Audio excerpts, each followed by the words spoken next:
So we partner with the Y on their long-standing Friday Summer program. And I just wanted to quickly thank our sponsors. As you can see, there is a long list, so I won't make you all sit through me reading them. But they are who make it possible for us to host this program this semester. So just a shout out to the different community organizations and university departments and units that co-sponsor this series. Really quickly, I also just wanted to let you all know for students in the space, we do have a racial justice ally training this coming Tuesday, so if that's of interest to you, definitely check it out. And we are also hiring in our office, so I wanted to toss that out to all the undergrads in the space as well, that if you're interested in this kind of work and leading workshops around these topics, just talk to any of us in the blue shirt. With that, I'm going to hand it over to Anne, and she'll talk a little bit about the interview conference and pass it off to our students. Thanks, Michelle. Good afternoon, everybody. Welcome from the University Y staff. We're glad you're here. If you've been here before, you know, and I'll let you know. If you're not a regular, you're a part of a long-running tradition. We've been doing this program for 98 years. Welcome to the tradition that is Friday Forum here, and happy to partner these days with Diversity and Social Justice Education on their Conversation Café. I'm going to keep it to one big announcement from the Y today. We're super excited and really wanting to get the word out on our Illinois Interfaith Conference. It's an annual conference we've been doing for many, many years now with several community and also university partners. The topic this year is really an important one, I believe. It is the politics of love, interfaith organizing for democracy. We have fantastic speakers coming down from Chicago. It's going to be a really powerful day, looking at how people from different faith traditions are coming together to really work on organizing for democracy, particularly around topics of immigration, among other things. So really welcome for you to consider that conference. It's a free day. There's lunch. There's lots of nice pieces of that, but I really like to highlight that for people. So I'm going to leave the announcements to a couple of helpers here. Brooklyn and Rachel are going to introduce today's speakers. Thank you, guys. Oh, Brooklyn and Rachel.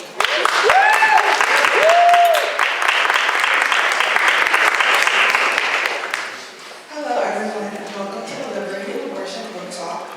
I am one of the gender equity interns for the Resource Center, for the Women's Resource Center, and my name is Rachel. Hello everybody, my name is Brooklyn Spencer and I am a gender equity intern at the Women's Resources Center. Today I'll be introducing our first moderator, Sheree Smith. Sheree Smith is a coordinator of diversity, equity, and inclusion, education for the agricultural, consumer, and environmental sciences, where she brings educational programming to workplaces and classrooms across the college.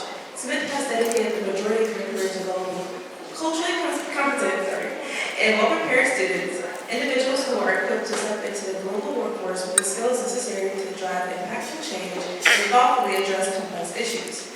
As the education coordinator for the Principal Scholars Program, she developed curricula designed to foster academic success and cultural awareness. In her role as the assistant director of the Bruce D. Nesbitt African American Cultural Center, BNAC, a member of Zeta Phi Beta Sorority Incorporated, advisor for the 100 Song Apprenticeship Program, and as well as an advisor of the Women of Mobility Chapter of the National Association of Color Women's Clubs Incorporated, Smith has led the implementation of inclusive curricula and programming that empower individuals to engage across differences and build stronger, more equitable communities. And for our second moderator for the afternoon, yes, let's give it up to Sheree.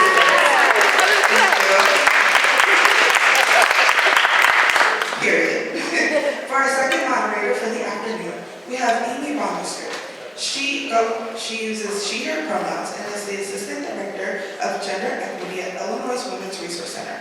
A two-time alumni of the University of Illinois, having earned her bachelor's in English and a master's in education policy, organization, and leadership, with a concentration in diversity and equity in education.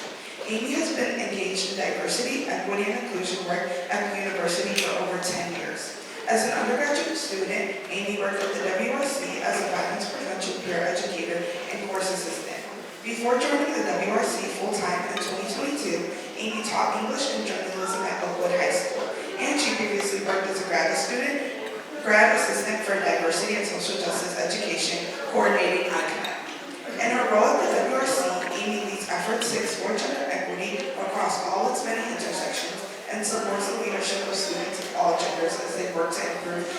climate, and promote justice worldwide.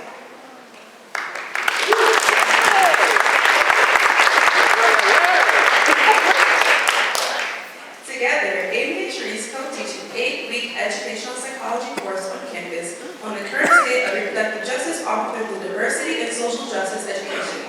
Now, we will be introducing Renee Bracey Sherman. Let's give it up for Renee Bracey Sherman.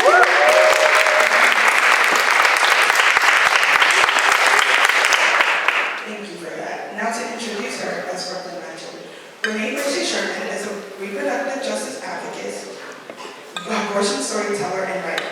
For a decade, she led We Testify, an organization she founded dedicated to leadership and representation of people who have abortions and share their stories at the intersection of race, class, and gender identity. She is also an executive producer of Ours to Tell, an award-winning documentary elevating the voices of people who've had abortions, and co-hosted The A-Files, A Secret History of Abortion, a podcast for the media. She lives in Washington, D.C., where she is a PhD student at American University School of Communication. Now, for our second panelist for the afternoon, we have Radia DeLuna.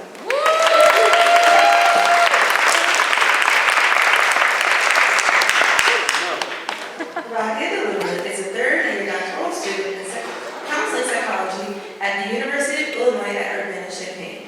She earned her master's degree in counseling psychology with a focus in Latinx mental health from the Chicago School and previously worked as a behavioral health clinician at Planned Parenthood of Illinois. As a 2025 Reproductive Justice Fellow with HEART, a national Muslim-led reproductive justice organization, Radia is leading a research study exploring reproductive justice among queer Muslims. She currently works in the Liberation Lab under Dr. Helen Neville and the Dismantling Racism and Inequities Lab under Dr. Tuyet Mai Ha Wang, where her research focuses on radical healing from the system of oppression and reproductive justice among marginalized communities. When she's not working, you can find her watching reality television with her spouse, cuddling with her pets, or spending time with her friends and family.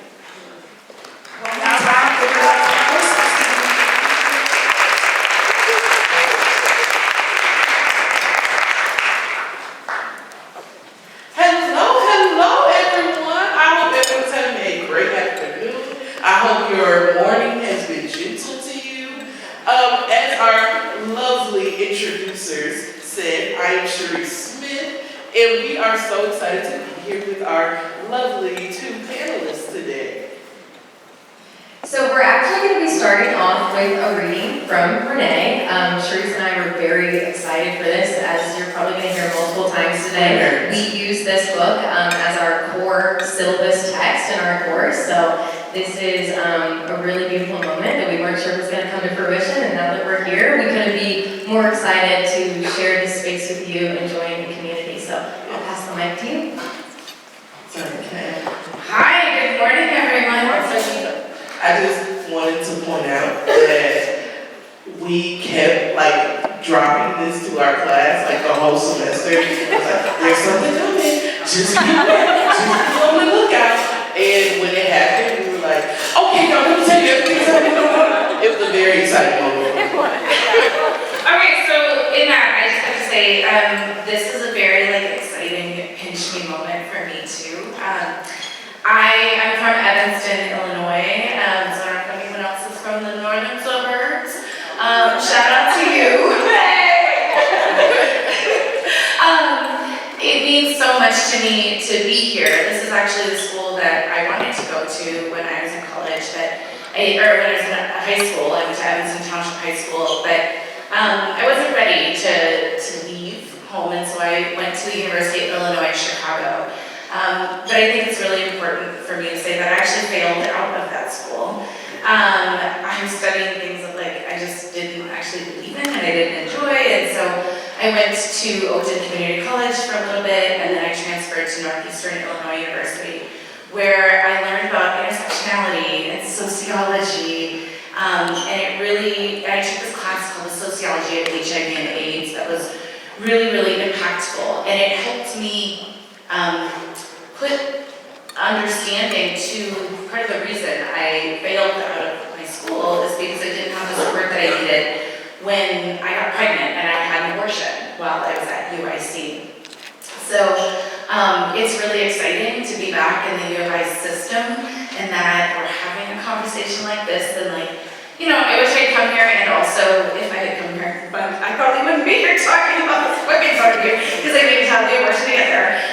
But also then, you know, after I finished my undergrad, years later, I went to Cornell for my master's, and now 10 years after finishing my master's, I'm at American University doing my PhD in my abortion work, and so I'm just so grateful and thankful for my abortion, and I don't know, it's just being here feels really empowering, because this was a path that I wanted, and wasn't in my cards, but also, this one's still here.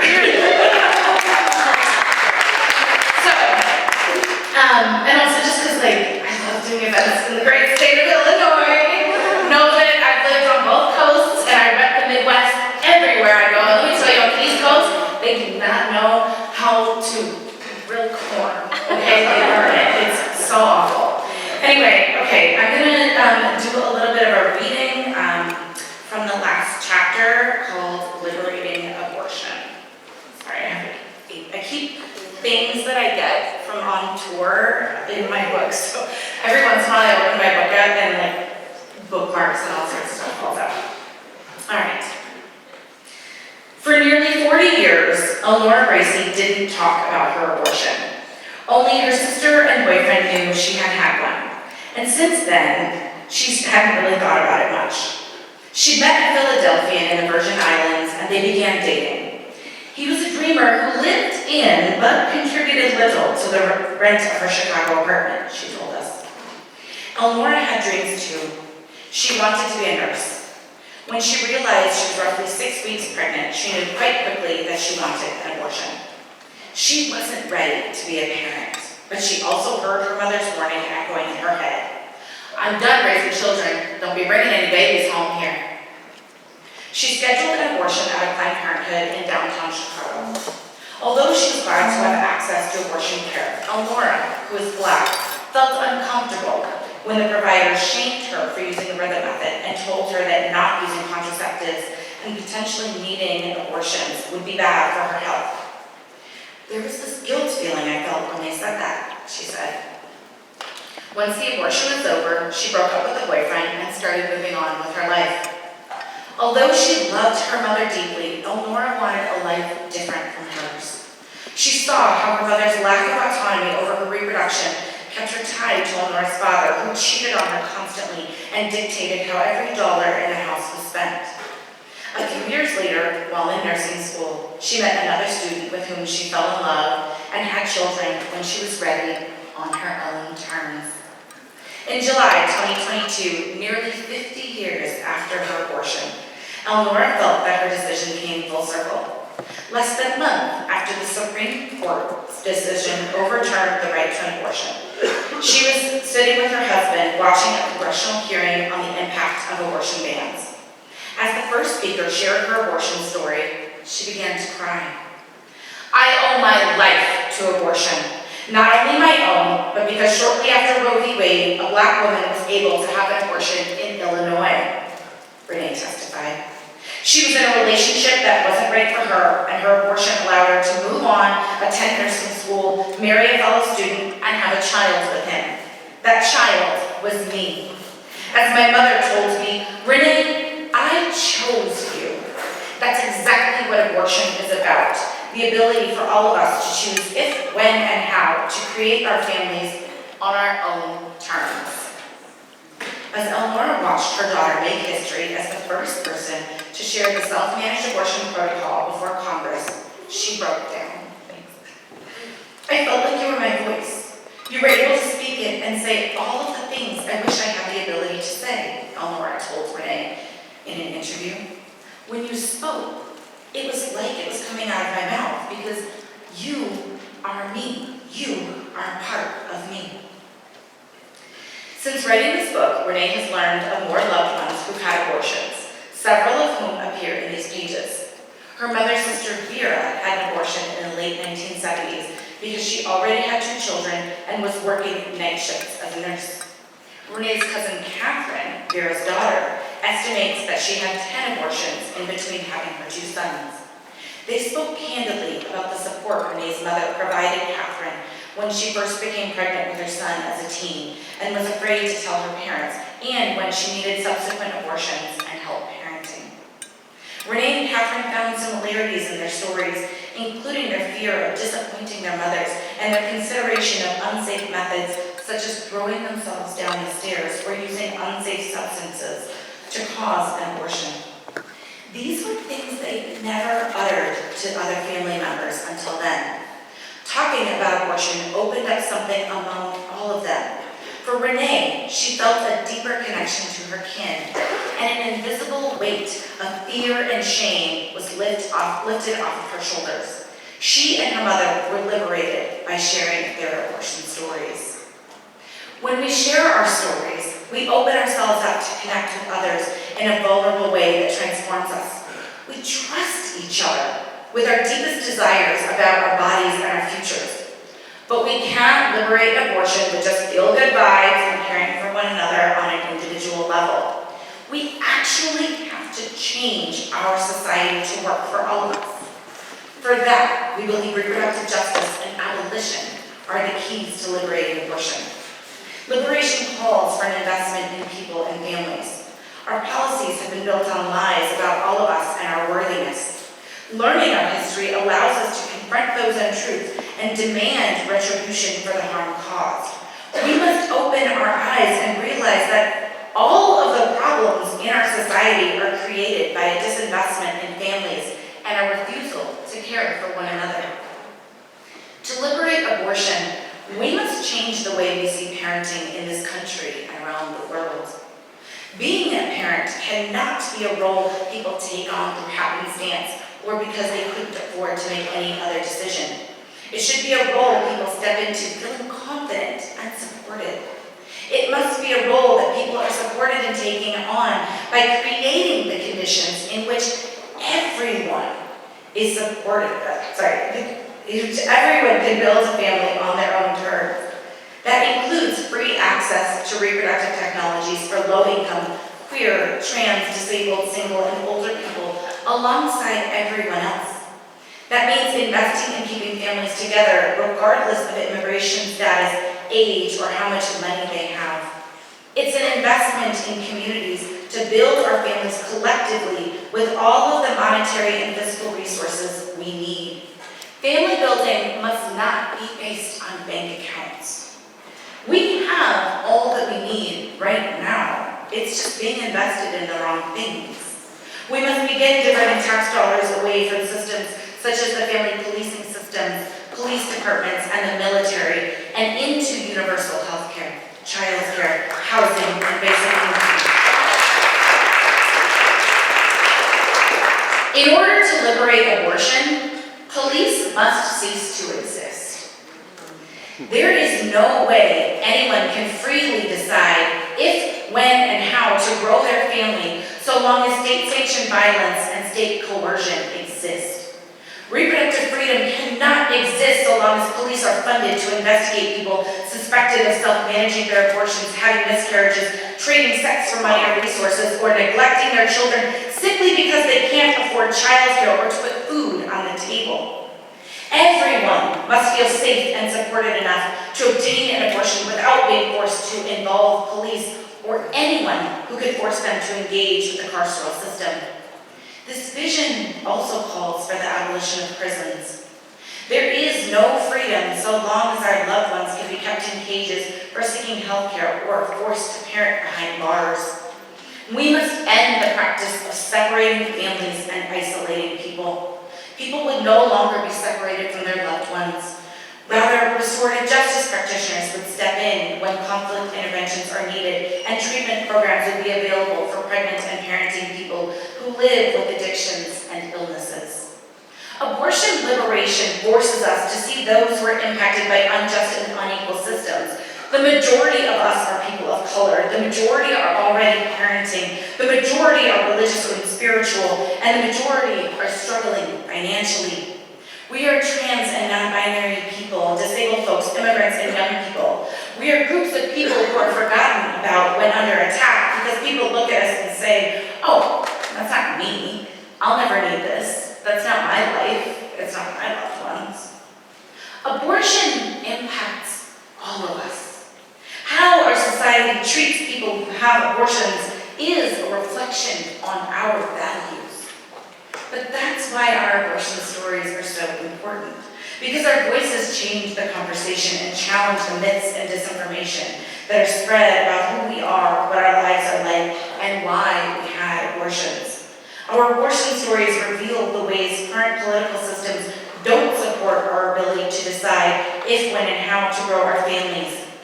Our stories reveal how our health insurance systems deny people humanity when they're pregnant and need support, and our low minimum wages make it impossible for people to afford birth control, abortions, and children, often forcing the decisions for us. Our abortion stories are a reflection of what's wrong in society, not what's wrong with us. There's nothing more powerful than seeing someone feel confident, not just in making their decision about whether or not to carry a pregnancy to term with support and love, but also in being able to talk about it without being burdened by shame and stigma. It's beautiful to see someone feel confident in their bodies and expressing their sexuality and gender in their most authentic and joyful way. Our vision for abortion liberation is to build a world where everyone is free to make their own decisions without feeling terrible about themselves and their options. We hope that they can make those decisions surrounded by love and with real information. We hope it can be part of a journey to learn more about their bodies and themselves. We have never had a world where everyone is able to make free and liberated decisions about their pregnancies, bodies, or sexuality. There are no communities where everyone feels that freedom. The world we want to create doesn't exist yet. We have to imagine it. It's possible we'll never experience the world we're building toward. But even if we can make a difference for a few people here and now, that will affect the next generation to come. Thank you.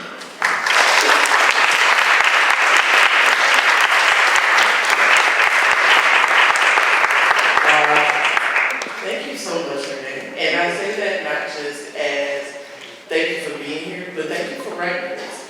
I think as someone who's now read the book but taught the book, and also as someone who has a baby, a 15-month-old, I think like reading this book really was so impactful for me, and knowing that like especially as you in the section where you talk about the right to parent, and we're gonna get into that, but the idea of knowing that again, there was someone reading as if it was coming out of or writing as if it was coming out of my mind, out of the thoughts of Reese while she was carrying this baby, and knowing that I was able to have a healthy pregnancy because I was able to choose when I had that baby.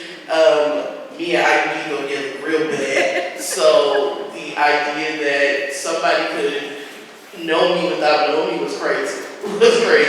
So our first question for you today, can you tell the audience about why you decided to write Liberating Abortion? Thank you, and thank you for sharing that. And I just want to say, I know we'll talk more about parenthood, but I just want to bring my co-author, Regina Mahone, into the room. This book wouldn't be what it is without her, and particularly that Right to Parent chapter. She had not one, but 2 babies and a miscarriage while we were writing this book.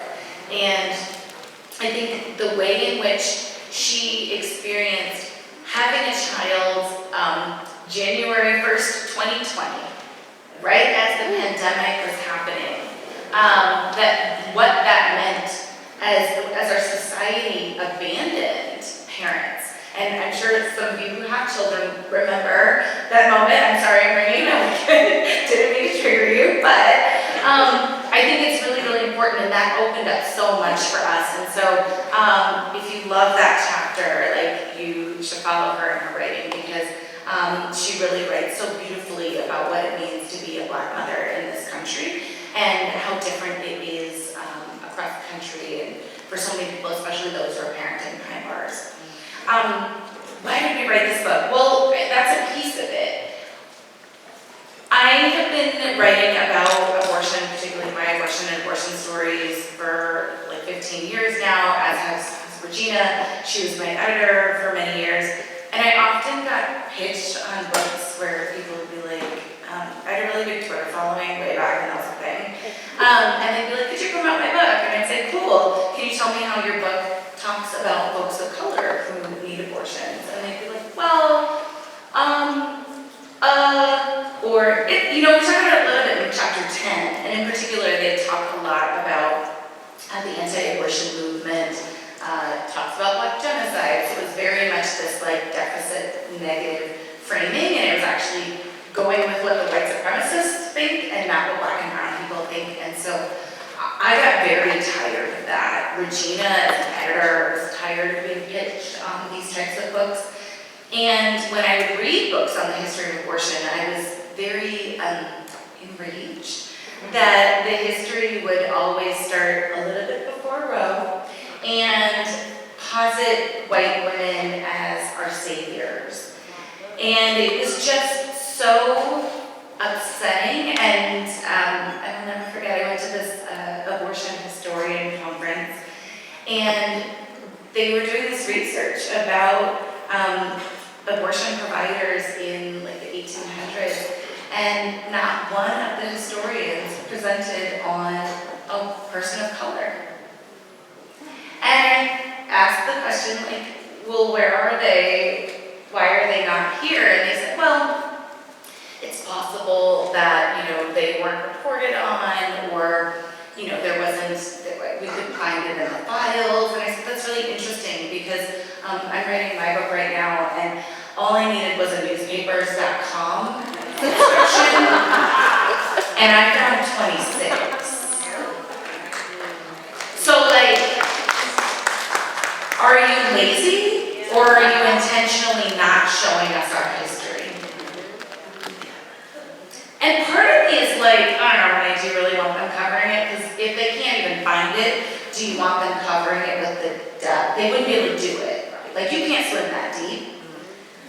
But also, it just shows that we're in a university that that some of the professors actually just can't swim that deep. And it's on us to do that work. And I'm in a PhD program right now, and let me tell you, it doesn't matter that I've demonstrated that I can do the research. Some of the professors still talk to me sideways, and I have to point out racism in like what we're reading. I just went off on a professor last week. And that is why we wrote this book. It is for all of you who want to read our actual history. That it's not just about what white people were doing. Black and brown people have been providing abortions we cover 6,500 years of abortion. Don't tell me you couldn't find it. Because let me tell you, I don't have a PhD in history. I don't have access to those archives that y'all do. So don't tell me you couldn't find it. It's literally on newspapers.com. And I think what was the big motivator for us was to uncover that history, to retell the story. We tell the story of Jane, a number of women in Chicago who are providing abortions. There's an excellent documentary about them on HBO. It's called The Janes. I don't like a lot of abortion documentaries because they focus on the white supremacists and not the work that we are doing, but this one does, and it interviews Black women of Jane.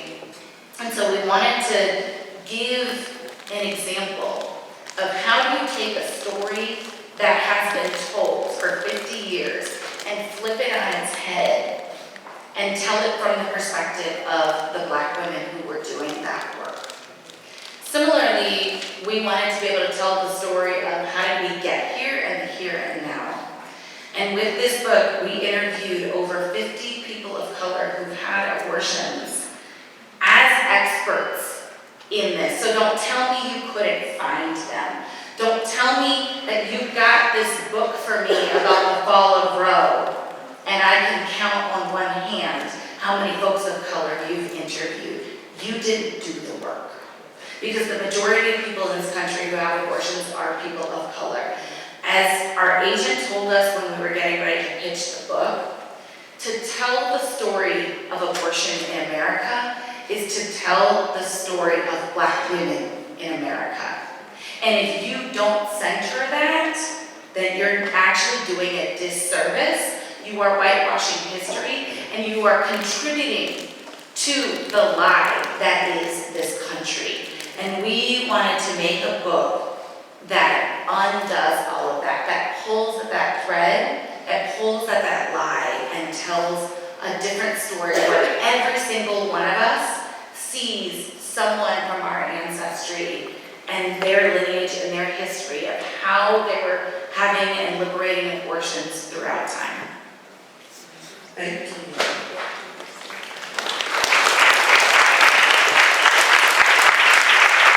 Okay, so for this next one, I'm kind of gonna combine a couple of questions here. I think that you've done a wonderful job of really introducing to us the framework of reproductive justice and the intersectionality that is imperative to that framework. And so both of you work in the intersections of race, gender, reproductive freedom. How do your respective backgrounds inform your approach? So activism and storytelling for you, Renee, and then psychology and community-based research for Radia. How do those inform and shape your approach to reproductive justice? Sure. Hello. Thank you so much, first of all, for the reading and for your response to my question. A big part of why I got the book many years ago and why I wanted to do the work that I did now is because I felt so much shame, I think, and guilt growing up as a child and feeling as though I couldn't make sense of myself, my body. Everything felt scary. I grew up with so much anxiety and fear. And it was in college that I went to Chicago Women's Health Center, and they sort of walked us through the history of like reproductive rights and reproductive justice. And I was super excited. I was like eyes wide open, taking all this information, and part of me was very excited, and part of me felt small again. To your point, these people did not look like me. They were warm and they were smiling, but they did not look like me. They did not talk like me. They did not believe the things that I believed. They did not see the things that I had seen. And I felt like this story could not be mine. I had no space in reproductive justice. I had no space in reproductive thinking, period.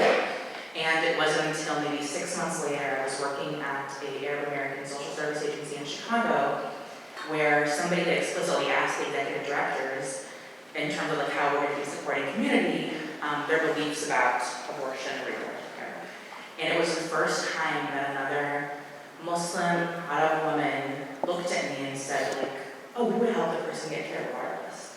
You know, but abortion is absolutely something we can talk about. And I remember going home, I was 19 years old, I remember going home and telling my mom all about it and being so excited, and I felt like, okay, this is it. This is where I come in. This is where I can sort of grow and talk and chat. I mean, even to this day, I'm almost 30 years old, and these are some things that I don't talk to my family about because it feels like that is not what we do, that's not what we talk about. And so sort of where I fit in is addressing that, and hopefully, you know, filling that gap. We want for there to be fewer and fewer young, queer, brown people feeling shame, feeling fear, feeling anxiety.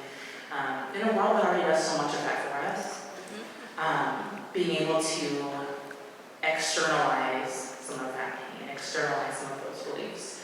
I think it's sort of where I hope to fall into, and so that's a lot of the work that I do in terms of not only my research in the labs that I'm in, and my research that I'm doing now with queer Muslims and reproductive justice, but also I think therapeutically, people are coming to me, largely people of color, and explicitly Black women, cis and trans, who talk to me about what it means to be a person in the US and what does it mean to think about a future and and think about child rearing or not child rearing, thinking about what does a safe and sustainable community look like.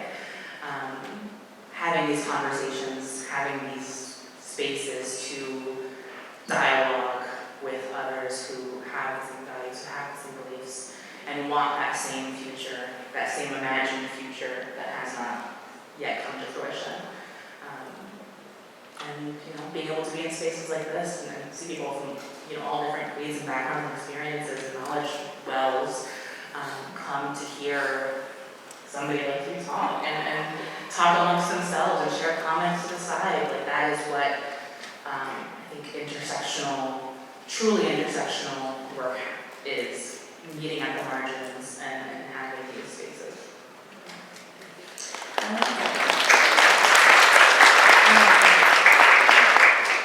I think building on that, to me, that's why storytelling is so powerful and is like my medium of choice.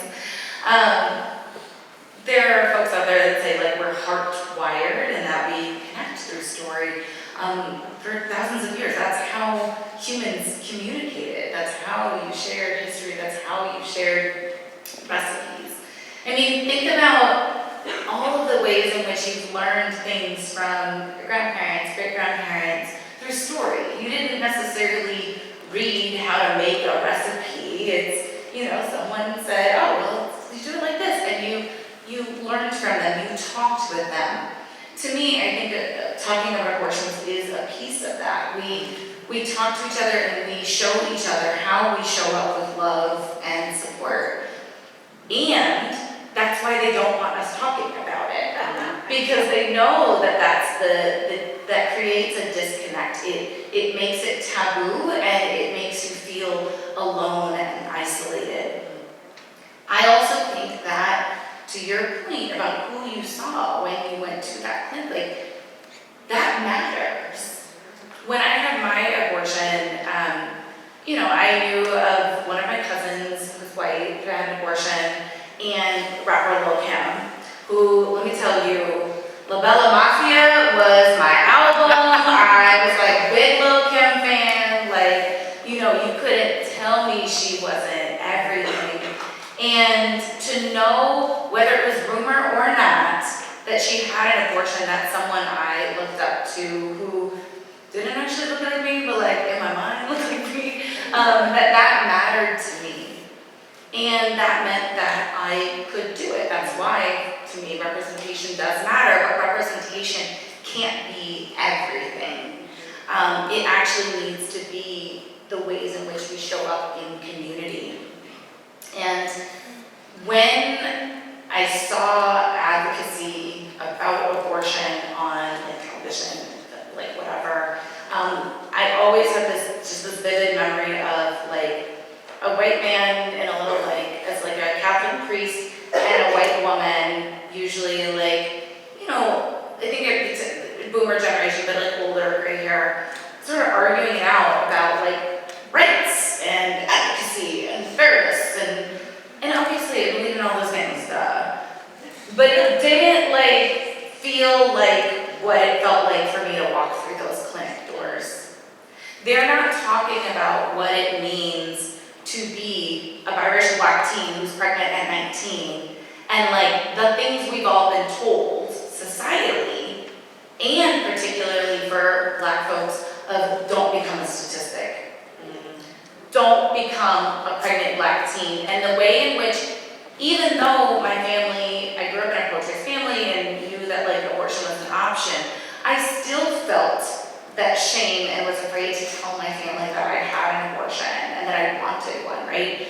Because even though we're supportive of, at the time, my Black cousins who had kids, I do remember coming upstairs from playing and seeing my uncles and aunts having a conversation about one of my cousins when she was not there, about what does it mean to how do we talk to her about getting her tubes tied because she had 4 children before she was 20. To me, that's antithetical to reproductive justice. That's actually wrong. That we should all be part of the conversations about what happens to our bodies. And so seeing that, but also then feeling oh my God, I got pregnant want to have that, like, see that counsel of a decision, them talking about me. I don't want that. And I knew, no matter what, I knew that I wanted an abortion. I knew that that was the right decision for me. And yet, I can't ignore the way in which society talks about women of color, teens of color who become pregnant, or single women of color who have kids at any age. We're held up as welfare queens and the poster children for everything that's wrong with America. And that, no matter what you are taught in your family and your values, that gets into your psyche. And I think when we can push back against that narratively, telling our stories, lifting up single Black mamas as the people who raised a lot of us, who are holding our communities together, the way women of color are holding our communities together in this moment right now. Mamas are holding this country together, politically and otherwise. That is incredible. And the fact that that is not celebrated is what's wrong with our society. And I think it's a problem, and that's why you can't tell me that we're a pro-life nation, because we don't actually give a shit about moms. We don't give a shit about children. And I think for me, using my abortion story to talk about that, for those of you who've had abortions in this room or will have abortions, know that you're loved and supported, and I see you. And all of you, when you decide to have children, that you deserve the support and to be able to make that decision freely, and that we get to talk about that and use stories to tell what we need and build the world that we want.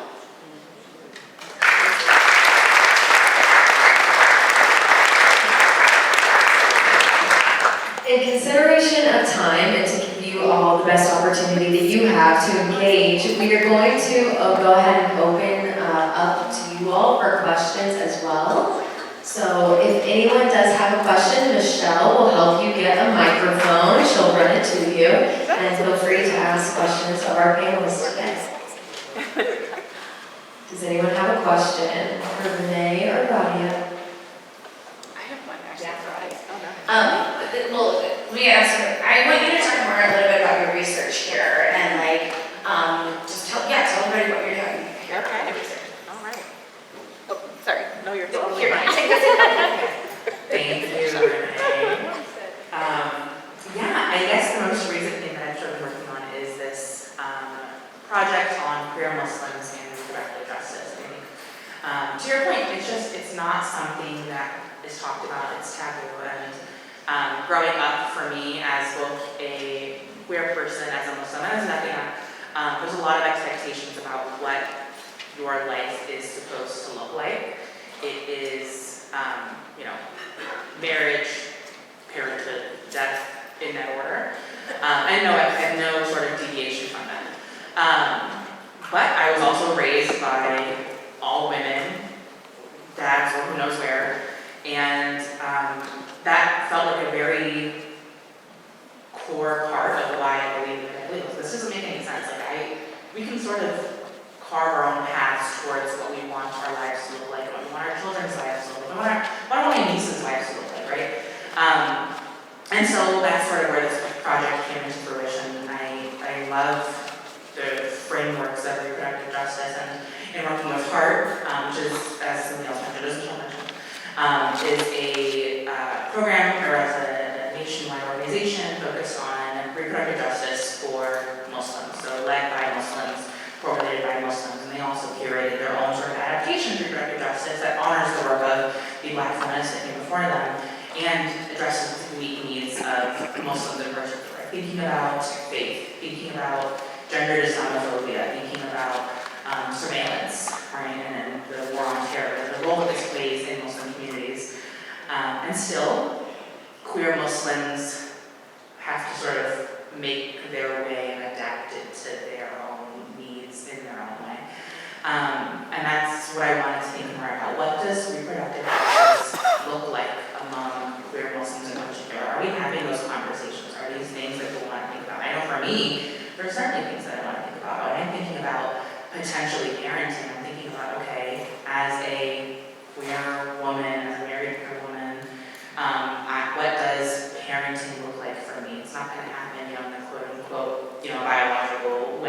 what does that mean for me?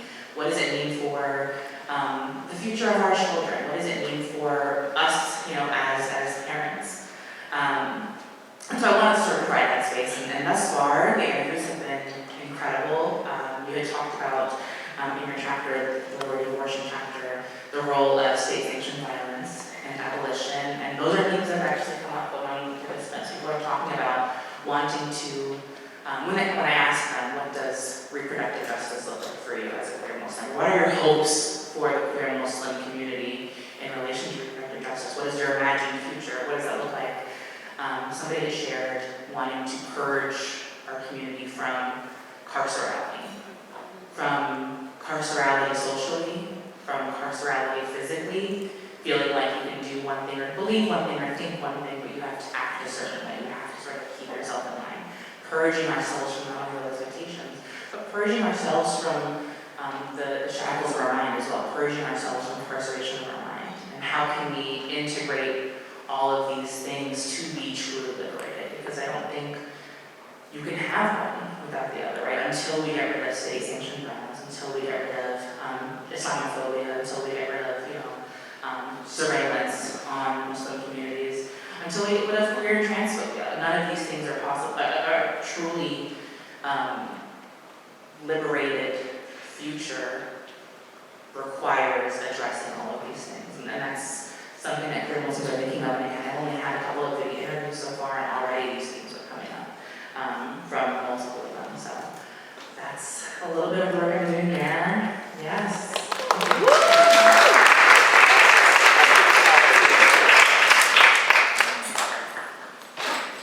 All right, I'm gonna go here and then to the two over there. I was wondering if there's any young adult fiction that has stories because they need it and they need to identify and yet get it in a the nonfiction is great for people who want to go deeper, but fiction is the way to get to the people who. Yeah, this is something that oh my God, I want to write contextual analysis on at some point. So I just learned about a new one when I was at Hart, and it was, oh gosh, now I'm forgetting, but I'll have to look it up. The book that came out. Oh, the book about, oh my goodness. Okay, you think about what it was, Yeah. and I can't remember. But anyway, so there's one with Muslim characters that's really great, and I'm of course forgetting the name. One that's a fun one is Unplanned, and they made a movie of it. It's on HBO. There's, oh my gosh, what's it called? Chemistry something. Anyway, point is that there are a number of them. I actually have a list. I made a little bookshop, because I'm not going to remember all of them right now, specifically the YA ones, but I made a list on my little bookshop link with a lot of fiction that has abortion in it. Right now I'm listening to Once and Future Witches, and that one has people taking pennyroyal in it and talking about later abortion, which is doing it. So but more to your question, I think fiction is so beautiful because it allows you to experience an abortion or providing an abortion in this incredible way that you're following the character. This is why I also love television and film representations. Dear White People has an incredible one. I Hate Susie has a great one too, but it's not a YA. But I think that there is so much fiction out there that I think helps you sit into someone else's experience. One I will also bring forward that's it's not YA, because it's a mix of a memoir and poetry, but the abortion takes place when she was a teen, is Kimon Felix's Dyscalculia. It's incredible, and I really, really think that nonfiction is great for learning history, and I find a lot of nonfiction boring, so I tried to write this very narratively as I can. Yeah, I'm glad. I'm not as creative as the fiction writers who can just make things up. But I do think that there's incredible historical fiction out there. Also, a lot of fantasy talks about birth control, which is interesting. Not too many do abortions themselves. But I think it's really cool the way that there's always some sort of, I just finished R.F. Kuang's series, the Poppy Wars trilogy, and like, she has, I mean, sorry, spoiler, but it's like, whatever, it's in the beginning of the first book, but she like has a hysterectomy, and like that there are these like issues around reproduction and like the genocide of her people, and like what does it mean to make that decision, so not just abortion, but I think it's so beautiful, and of course all the books are escaping my name, I don't remember that one, I'll like, I have my phone, but whatever, I will like post about it, and it's on my little list, I promise there are some really incredible ones. Thanks for that question.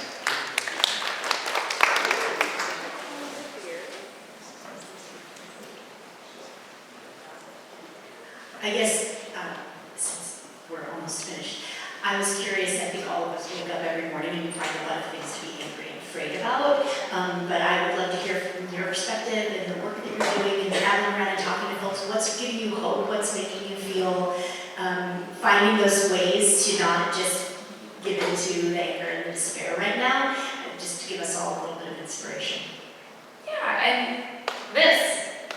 The fact that you all turned out on a Friday to listen to me talk about abortion. That's like incredible to me, and it means the world to me. Because I think by design, with algorithms and whatnot, like there's profit off of our anger and our endless scrolling, because the more that you're scrolling, the more ads that you're looking at, and the more money can be made. I mean, we're gonna have a whole talk about capitalism and reproduction and all of that. But like, I think, you know when there's that phrasing like, go touch grass. But like, go outside. There are days that I'm just like I also like, I'm very angry and tired and whatever, and then I'm just like, I'm gonna go read a book. I'm gonna go get lost in another world and dream about something else. And that doesn't mean that I'm not participating or recognizing or learning about what's happening. But part of it, this propaganda and this warfare tactic is hopelessness.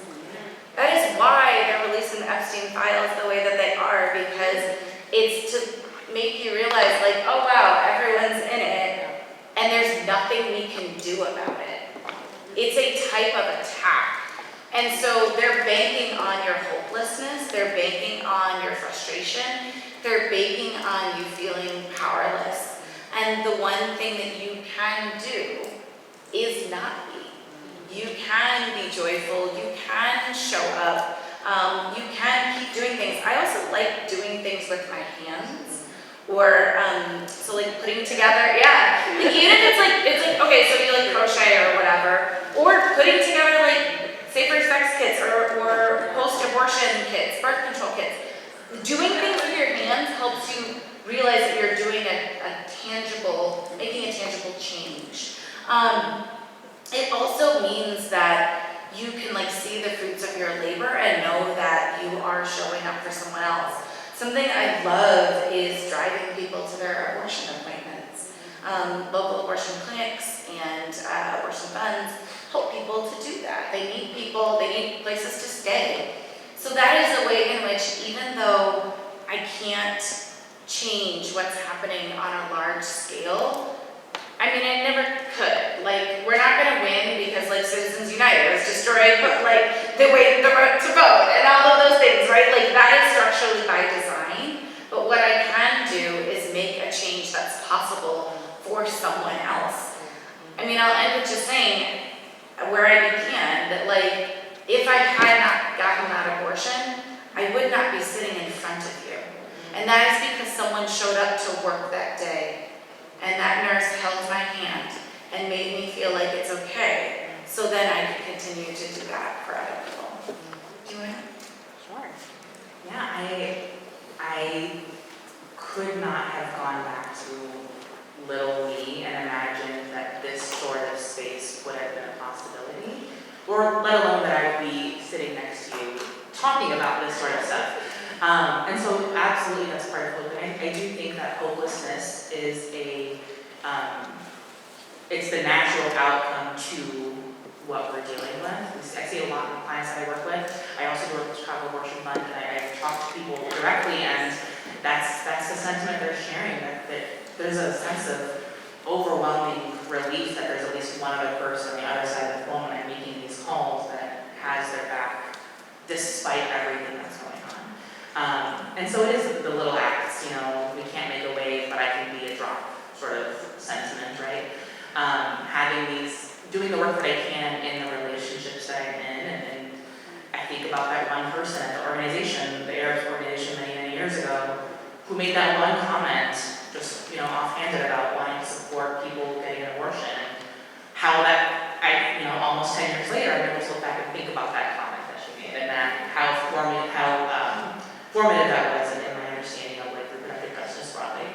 I think about Radical Hope, which is a lot of the work that my lab and I do, and Dr. Neville does. Thinking about Radical Hope, honoring the pain, I think is a significant part of it. I think a lot of times we like to think about wanting to just feel better in a vacuum, and just simply zone out and have our moments of just pure joy, right? And there's absolutely, again, I love reality TV.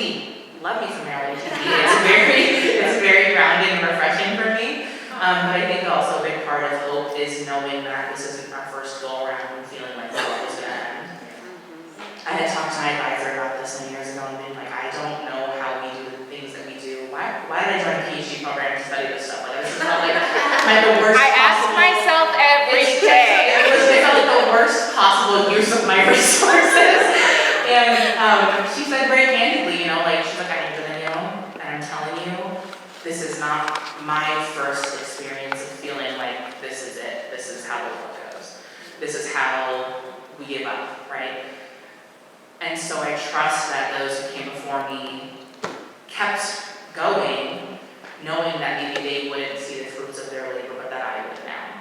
And I have to sort of keep going, trusting that I may not see the fruits of our labor, of our collective labor in this room, but maybe in many generations later that will occur.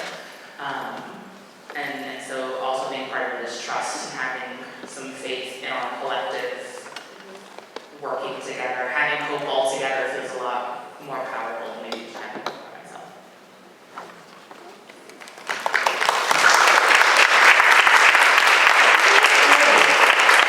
We are at time with you guys today. We just want to thank you all for being here today. Of course, thank you both to both our panelists and for sharing your information, for the vulnerability. I challenge everyone here today to think about what does it mean to be in community with women who have experienced or who have had abortions, as well as what does it mean if you are not in community, how can you prepare yourself to be a part of that community? We thank you. We hope that this has been peaceful for you, and we hope that the rest of your day is peaceful. And also that you are continuing to do the work, okay? Thank you guys so much. And sign up for your classes. Oh, yes. When we have future dates, sign up for that class. Seriously, shout out to our students that are here today.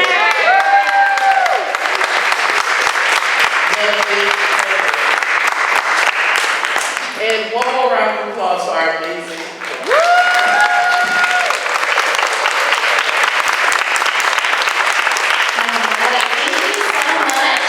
Renee, Radia, Amy, Therese, you were all amazing. Thank you for being here and sharing so much of your wisdom and expertise. And I just want to remind everyone that if you didn't see it, the Alana Union Bookstore out in our little foyer has the book for sale, Liberating Abortion. So I bought my copy. You should also pick one up. And I also want to remind you all that we'll be here again next week.